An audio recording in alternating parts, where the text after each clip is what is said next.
저희가 저번 주에 우리 주기도문 공부하면서 우리 기도문이 나온 배경을 이제 생각하면서 우리 주기도문 속으로 들어갔습니다. 여러분, 저번 주 우리 핵심 주제가 뭡니까? 주기도문이 나온 배경이 선한 의도가 아니었다는 거죠. 실제로 주님께서는 계시는 동안 따로 기도문을 만들어 주시지 않으셨습니다. 그러나 어느 날 제자들이 찾아와 기도문을 요구합니다. 이유가 뭡니까? 우리도 세례자 요한처럼 그들이 가르쳐주는 그 기도처럼 우리도 뭔가 기도문 하나 갖고 싶습니다.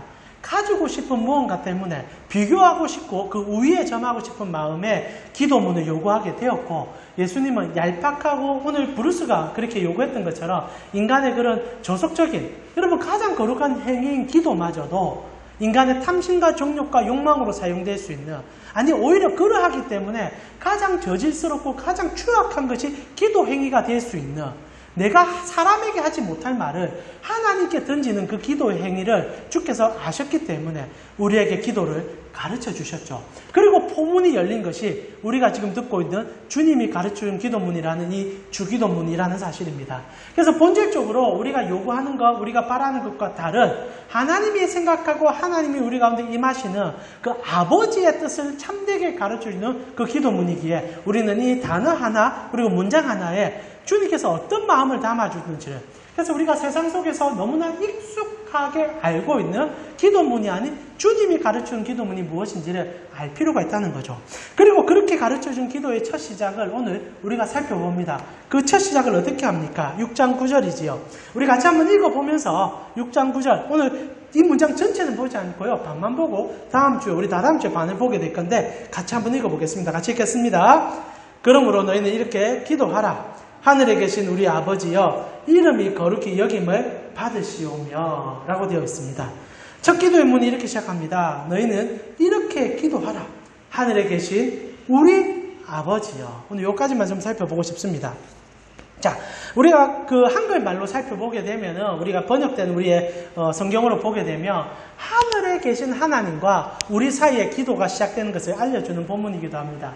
그래서 이 본문 자체로만 이해한다면 하나님은 하늘에 계시고 우리는 땅에 있는 존재, 그래서 그 존재성의 차이, 그래서 거룩하신 분, 우리가 함부로 해서는 안 되는 분으로 느껴지는 번역이기도 합니다. 이것이 잘못된 건 아닙니다. 우리가 기도하는 대상이 아버지이시지만은 또한 하늘에 계신 분이라는 것, 그래서 사랑을 품으시지만 또한 공의로우신 분임을 잊지 않는다는 것은 매우 중요한 하나의 모티브입니다. 그리고 기도의 전제이기도 합니다. 그런데 말입니다, 참 안타깝게도 우리말의 한계성 안에서 이 번역이 나쁜 번역은 아니지만 많은 예수님께서 전달하고 싶은 내용 중에 일부가 생략되는 문제가 좀 생겨버리겠다는 거죠. 그래서 우리는 오늘 그것을 좀 분석할 필요가 있다는 겁니다. 주님께서 기도의 첫 포문을 여셨습니다. 하늘에 계신 아버지. 이것이 진짜 무슨 뜻인가? 실제로 원어적으로 보면은 김남준 목사님 기도문을 여러분이 살펴뒀지만 우리말이 자주 생략하는 이 이제 지시대명사라든지 복수형이 생략되었다는 것을 본문 속에서 좀 발견하게 됩니다. 실제로 예수님께서 처음 포문을 열었던 주기도문은 이런 식으로 전달되고 있습니다. 이렇게 얘기하고 있지요. 그 하늘들에 계신 우리 아버지여, 그 이름이 거룩히 여겨지시오며 라고 되어 있다는 겁니다. 자, 원어로 보게 되면 지시대명사가 곳곳에 들어갑니다. 먼저 하늘이라고 지칭하는데 그 하늘이라고 지칭하는 거예요. 자, 우리말에는 그냥 하늘에 계신, 그래서 막연한 하나님의 존재가 계시는 우리가 잘 알 수 없는 하늘을 얘기합니다. 그러나 성경의 원어는 달라요. 예수님이 한 말은 그 하늘입니다. 너와 내가 아는 하늘이라는 거예요. 그냥 막연히 하나님이 계시기에 우리가 상상으로만 예상하는 그런 것이 아니라 너와 내가 그리고 우리 아버지가 하나님이 아는 그곳, 그 하늘을 얘기해 주고 싶다. 그 하늘이라는 표현을 쓰고 있다는 겁니다. 나아가 또 예수님께서 독특한 표현을 또 쓰고 계십니다. 우리는 이제 하늘이라고 표현하면은 단순히 하늘을 이해합니다. 우리가 보고 있는 이 하늘만을 이해하고 다양하고 복잡한 언어로서의 하늘을 이해하지만 실제로 성경 속에서는 그 하늘이 조금 다른 의미로 접근합니다. 본문에는 하늘을 어떻게 표현합니까? 하늘들이라고 표현하고 있다는 거죠. 여러분 그것 좀 붙잡을 필요가 있어요. 자, 그러면 이렇게 봅시다. 예수님께서 던진 말은 그 하늘들이라는 말을 해주고 있다는 사실이죠. 이게 참 다른 의미입니다. 실제로 우리 문화 속에는 생소하게 다가올 수 있는 말이 예수님의 첫 기도문에 폭발적으로 드러나고 있고 그것은 우리가 꼭 붙잡고 기도할 부분들이라는 겁니다. 자, 그래서 먼저 단어 하나를 살펴보고 싶습니다. 예수님께서는 하늘을 지칭하시는데 하늘들이라는 말을 써주고 있다는 말이죠. 여러분, 하늘이 있고 하늘들이 있다는 표현을 여러분 어떻게 받아들이고 계십니까? 실제로 물론 이제 우리에게는 하늘이라는 느낌이 다양하게 다가올 수 있습니다. 그래서 우리가 보는 하늘이라는 것은 이렇게 우리가 지금 보고 있는 창공에 있는 스카이를 얘기할 수도 있고요. 아니면 우리가 생각하는 하나님이 계신 그 나라를 생각할 수도 있겠지만 유대인들은 하늘이라는 개념을 실제로 구분짓고 있고 단계적으로 보고 있다는 것을 여러분이 좀 아시면서 기도문 속으로 들어갈 필요가 있습니다. 여러분, 하늘이라는 게 어떤 존재입니까? 지금 예수님께서는 하늘들이라는 표현을 쓰므로 유대인들이 인지하고 있는 하늘을 우리에게 특한히 던져주고 있죠. 실제로 설교를 자주 들어보시고 특히 성경을 조금 이해하고 계신 분들은 성경이 말하는 하늘이 한 개만 있지는 않다는 사실을 좀 알고 계실 것 같기도 합니다. 여러분, 유대인들의 인식 그리고 성경의 구조 속에서 하늘은 세 개의 단계를 거치고 있습니다. 혹시 알고 계십니까? 하늘은 세 개예요. 첫 번째 하늘이 어떤 하늘입니까? 이 유대인 관점입니다. 그리고 예수님께서 전달하고 싶은 관점이기도 합니다. 첫 번째 하늘은 여러분과 제가 밖에 나가며 볼 수 있는 창공입니다. 새들이 날아다니고 그리고 우리가 보고 있는 이 푸른 하늘들, 파란 하늘들, 그것을 우리는 1차적으로 하늘이라 부릅니다. 유대인도 그것을 하늘로 인정하지요. 그것이 첫 번째 하늘입니다. 근데 재밌는 게 이들에게는 두 번째, 세 번째 하늘이 있다는 거예요. 두 번째 하늘이 뭡니까? 자, 물리적으로 우리가 과학적으로 이해할 수 있는 우주의 공간을 유대인들은 두 번째 하늘이라 부릅니다. 자, 우리는 과학적으로 이제 그것이 어떤 존재이고 무엇이 있는지는 대충 알고 있습니다. 그러나 이런 과학적 지식이 없던 유대인들에게는 지금 우리가 눈으로 보는 이 물리적인 하늘과 두 번째 하늘, 별일이 박혀있는 하늘이 있다는 인지가 있었어요.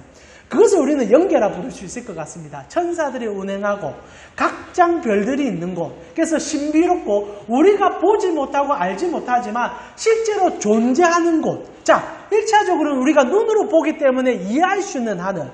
2차적으로는 이제 우리가 이제 영어적 표현으로는 스페이스가 되겠죠. 우주라는 공간. 그래서 우리가 갈 수도 없고 보지도 못하지만 분명히 있는 곳. 그래서 뭔가 이루어지고 있는 곳. 그래서 사실 성경을 보면 이 우주라는 관점 속에서 영적 전쟁들이 일어나거든요. 특히 다니엘이나 에스겔서를 보면 원수 마귀와 또 하나님의 백성들의 천사들이 전쟁을 벌이기도 하고 그런 이제 영적 상황들이 일어나는 공간, 그것이 두 번째 공간입니다. 그런데 세 번째 하늘이 유대인들에게 존재해요. 이 하늘이 뭐냐? 우리가 아는 하나님의 보좌입니다. 우리가 아는 천국인 거죠. 하나님이 자정하고 계신 그 하늘.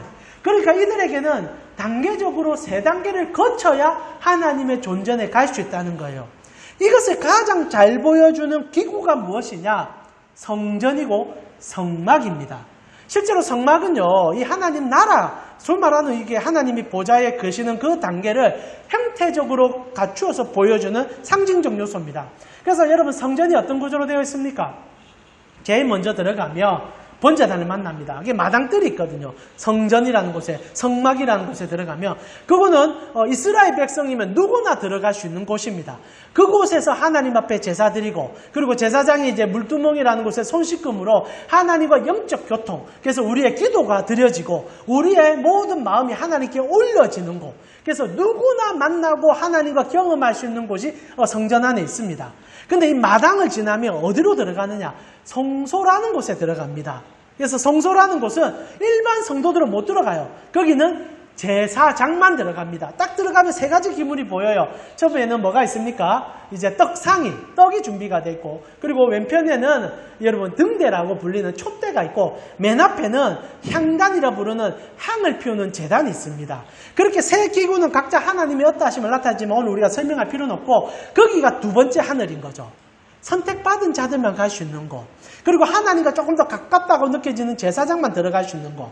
그래서 그곳에서 하나님의 영광의 기물들과 함께 하나님의 어떠하심을 찬양하고 노래하고 특별히 향단을 통하여 앞에서 마당에서 기도했던 성도들의 기도를 제사장이 갖고 들어오는 겁니다. 거기서 하나님을 메우며 그 향단의 향을 통하여 하나님께 올려간다라고 인지하고 있는 곳. 그래서 영적인 일들이 처리되는 곳이 성소입니다. 그러나 그곳에서도 제사장도 들어가지 못하는 마지막 단계가 있죠. 그게 지성소입니다. 하나님의 보좌가 있는 곳이죠. 그래서 법궤라 부르는 하나님의 보좌를 상징적으로 상징하는 기물이 들어있어요. 거긴 아무도 못 들어갑니다. 그러나 1년에 딱 한 번 대제사장, 제사장 중에 유일하게 선택된 한 명만이 속죄일이 되었을 때 이제 어린 양의 피를 잡고 제사장이 그 모든 백성들의 그 피를 뿌리고, 그리고 이제 그 양들 가운데 어떤 양은 이제 광야에 버리고 어떤 양은 잡음을, 2마리 양을 염소를 잡고 나서 그 피를 힘입어서 들어갈 수 있는 곳, 그곳이 지성소죠.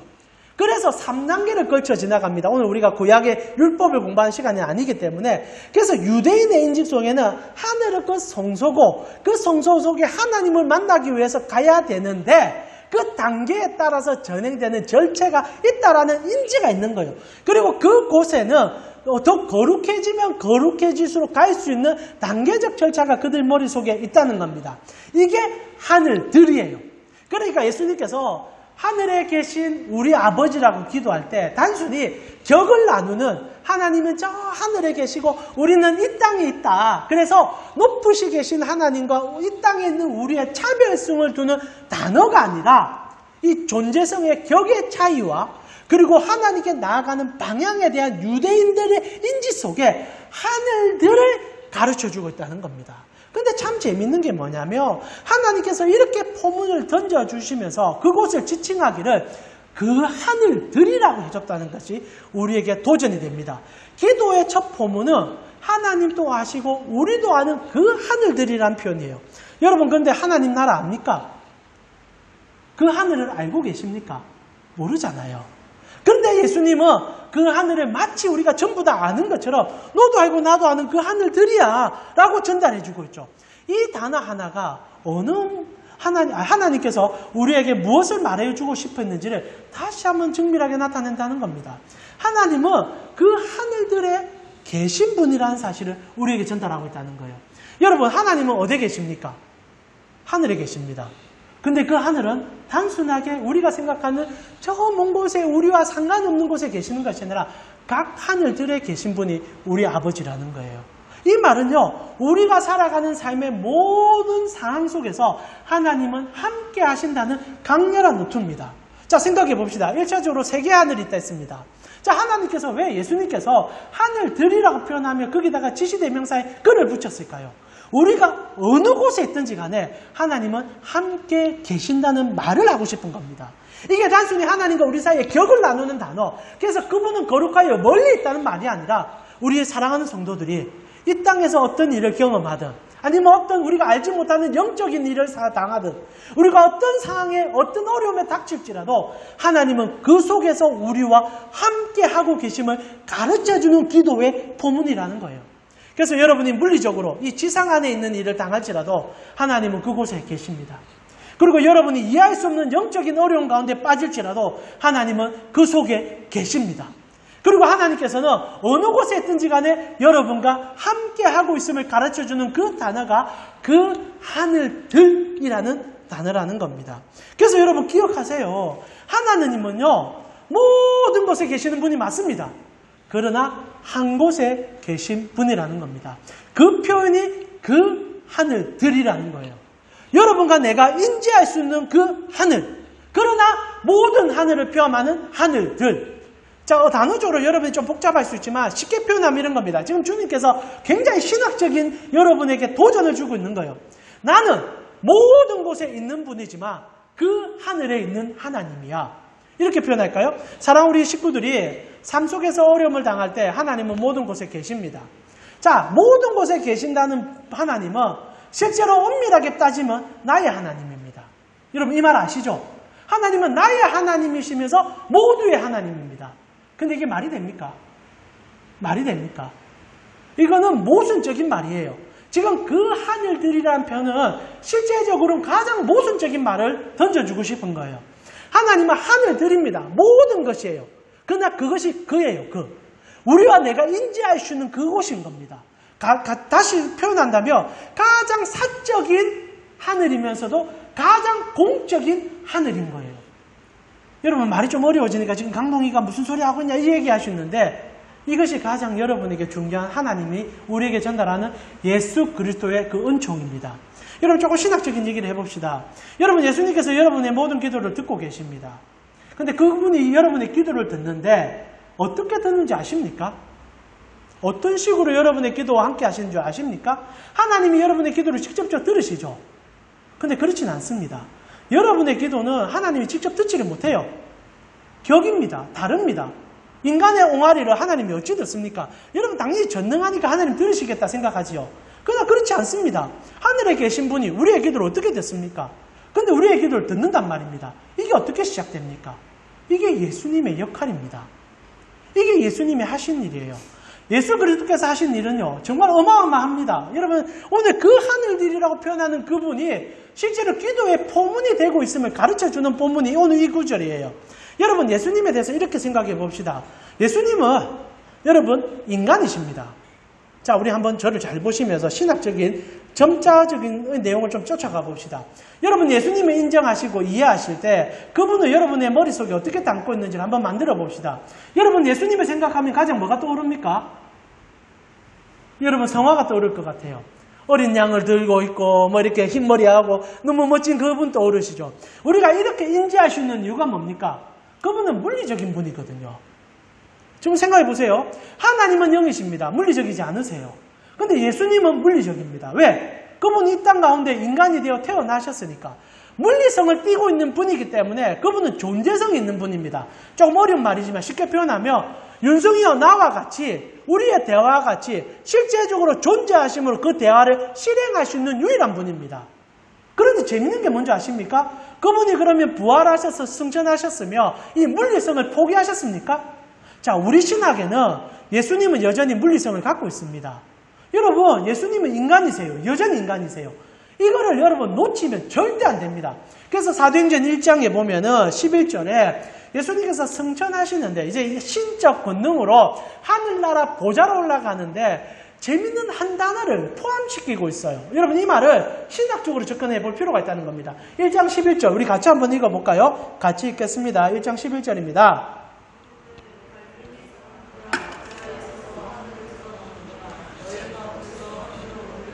이 예수는 하늘로 가신 본 그대로 오시리라 하였느니라. 자, 너희 가운데서 너희 가운데서 우리들 속에 계셨던 인간 예수께서 하늘로 올라가셨어요. 그런데 이 예수는 하늘로 가심을 본 그대로 내려오시는 분이라고 되어 있습니다. 예수님이 승천하셨습니다. 그리고 다시 재림하실 때 어떻게 오시겠습니까? 인간으로 오실 거예요. 인간으로 오실 거예요. 근데 이게 단순히 인간 예수 그래서 우리와 본질과 성질이 같은 분이라고 이야기 이전에 그분은 존재성을 갖고 있다는 말을 해주고 있는 겁니다. 이 말이요. 실제로 예수님께서 지금 어디 계시는지를 얘기하는 하나의 증거가 돼요. 여러분 예수님 어디 계실 것 같아요? 하늘에 계시겠죠. 저 하늘에 올라가셨으니까. 근데 하늘에 한 곳에 계세요. 여러분 인간 예수예요. 이렇게 잘 한번 생각해 보세요. 여러분, 이게 모순적인 얘기지만 성경이 말한 얘기 제가 하는 겁니다. 하나님은 인간이세요. 그러면 어느 한 곳에 계세요. 이해가 되십니까? 왜냐하면 여러분이 만약에 하늘을 간다 생각해 보세요. 어디 계시겠습니까? 여러분은 무소부지하는 하나님이 아니잖아요. 여러분이 나중에 승천하십니다. 다시 주님과 함께 부활할 거예요. 그러면 어디에 있을 것 같습니까? 한 곳에 있을 거예요. 여러분이 부활했다고 그 존재성이 포괄적이 되어서 모든 것에 깃드는 그런 존재가 될 겁니까? 아니잖아요. 근데 예수님은 여전히 인간이시거든요. 존재성이 있기 때문에 한 곳에 있습니다. 그곳을 성경은 어디라고 표현합니까? 하나님의 보좌 우편이라고 표현합니다. 그분은 진짜 그곳에 앉아 계세요. 저는 그렇게 믿습니다. 그분은 진짜 앉아 있을 거예요. 앉아 계신 분입니다. 그래서 사도행전에 보면은 스데반 집사가 죽을 때 예수님께서 어떻게 합니까? 자리에서 일어나요. 존재성이 표현됩니다. 그냥 여러분이 상상을 하고 이제 그분이 승천했기 때문에 하나님처럼 돼서 존재성이 소멸된 분이 아니라 진짜 벌떡 일어나는 분이에요. 그래서 그분은 한 곳에 계시는 분입니다. 근데 아이러니하게 그분은 또한 모든 곳에 계신 하나님이 맞으시거든요. 그래서 여러분 예수님께서 부활할 때 여기까지 들어가면 어렵고요. 예수님이 부활하셨을 때 부활체가 참 독특한 게 시공간을 초월하기 때문에 여기 있다가 저기 나타나기도 합니다. 그러나 한 분 예수만이 나타납니다. 여기 계신 분이 저기 계시진 않았어요. 동시에 두 분을 만난 적은 없습니다. 제자들은 언제나 한 분을 만났어요. 이게 예수의 독특성입니다. 근데 한 곳에 계신 그분이 또한 모든 곳에 있다라고 표현한단 말입니다. 이것은 그리스도의 신성이죠. 그러나 이게 이성적으로 여러분 우리가 육을 입은 우리로서는 이게 불가능하고 이해되지 못하지만 그분 속에서는 이루어지는 겁니다. 그래서 그분만이 기도하실 때 그 하늘들이라고 우리에게 전달하시는 분이 된다는 사실이죠. 하나님께서는 각 하늘에 다 계십니다. 자, 여러분 이거를 또 오해하시면 안 되는데 오늘 좀 신학적인 얘기를 많이 해서 재미없긴 한데요. 여러분 실제로 여러분 하나님의 형상들이 세상의 각곳에 임해서 깃들었다라고 말하는 이상한 사람들이 있습니다. 그래서 꽃을 보면서도 저것은 하나님의 형상이요. 나무를 바라보면서 저기 하나님의 신성이 머문다 얘기지만 그거는 범신론이죠. 우리의 신학이 아닙니다. 피조된 하나님의 격과 하나님의 본체의 격은 다릅니다. 이 땅에 있는 모든 것은 하나님의 형상을 담은 게 아니에요. 인간이 하나님의 형상을 담았다고 얘기하지만 하나님의 형상의 피조된 형상이지 하나님이 아니거든요. 우리는 그래서 본질적으로 하나님과 다른 존재입니다. 그러나 예수 그리스도만이 하나님이세요. 그러나 또한 인간이 완전한 인간이 되셨기 때문에 그분은요 지금 이 시간에 여러분 속에 개인적으로 계십니다. 진짜 격을 가지고 여러분과 독단적으로 함께하는 분이에요. 이것이 신비예요. 그래서 여러분은 세상 모든 사람과 공유하지 않는 예수를 만나요. 그런데도 그분은 각 하늘에 다 계시는 분이라는 겁니다. 이 신비를 이해할까 모르겠습니다. 그래서 정말 은밀하면서도 가장 공동체면서 모든 하나님께서 포괄적인 분, 은밀성을 가진 분, 그 예수님, 그 포문이요, 그 하늘들이라는 말 속에 등장한다는 겁니다. 그래서 예수님께서는 각 하늘에 다 계시는 거예요. 만약에 하나님이라 표현한다면 그냥 하늘이라고 해도 상관이 없을 겁니다. 무소부재하시고 모든 곳에 계시는 분이니까. 그러나 예수님만이 그 하늘들에 계신 분이에요. 모든 곳에 계시지만 각 하늘에 다 계신다는 표현이죠. 두 가지로 우리가 이해할 수 있습니다. 첫 번째는 개인적으로 이해할 때는 내가 어떤 일을 당하건 무슨 환경에 빠져도 그 환경을 다 주님께서 함께 하신다. 그리고 또한 나아가서 주님께서는 모든 포괄식을 띄어 우리가 이해할 수 없는 영향까지도 모든 곳에서 함께 하신다라고 이해할 수 있는 표현을 던져주신다는 겁니다. 자, 그래서 그 하늘들이라고 외칠 때 우리는 단순히 하나님께서 저 하늘에 계신 격이 다른 분을 넘어서서 우리도 알고 하나님도 알고 예수도 아는 그 하늘에 우리와 함께 계신 그분이라는 인지를 가지셔야 된다는 겁니다. 그래서 예수님께서 그 하늘들이라고 표현하면서 나서 다음에 주신 단어가 뭡니까? 계셨다는 말을 주거든요. 이 말이 참 묘합니다. 자, 우리말은 계신이란 단어가 어떻게 이해가 됩니까? 말 그대로 동사로 그냥 존재성을 나타내고 있다라는 표현이 될 것입니다. 근데 원어로 보면 이 단어가 사실 동사가 아니거든요. 계신다는 표현은 전치사로 사용되고 있습니다. 실제로 어떤 전치사가 쓰고 있느냐? 헬라어로는 n이라는 단어고 영어로는 in입니다. 여러분 영어로 주기도문 혹시 암송하고 계신 분 계십니까? 여러분 주기도문을 보면요 이렇게 영어로 표현됩니다. 제가 한번 읽어드릴게요. ESV 버전입니다. 자, pray then like this 이렇게 기도하라. 그리고 이렇게 표현합니다. Our Father in heaven 이라고 되어 있습니다. in heaven이라고 되어 있어요. 동사가 등장하지 않습니다. 자, 하늘 안에 있는 그분 이렇게 존재한단 말입니다. 이게 헬라식 표현으로 동일하고 예수님께서 사용하셨던 표현과 동일합니다. 자, 우리가 알고 싶은 것은 예수님께서 계신다는 표현이 많이 있는 단어들입니다. 헬라식에도 계신다는 표현을 동사로 쓸 수 있고 여러 가지 표현을 우리가 전달할 수 있는데 전치사로 사용해서 안에 있다는 단어를 줬다는 겁니다. 이건 우리에게 굉장히 중요한 기도의 포문을 알아갑니다.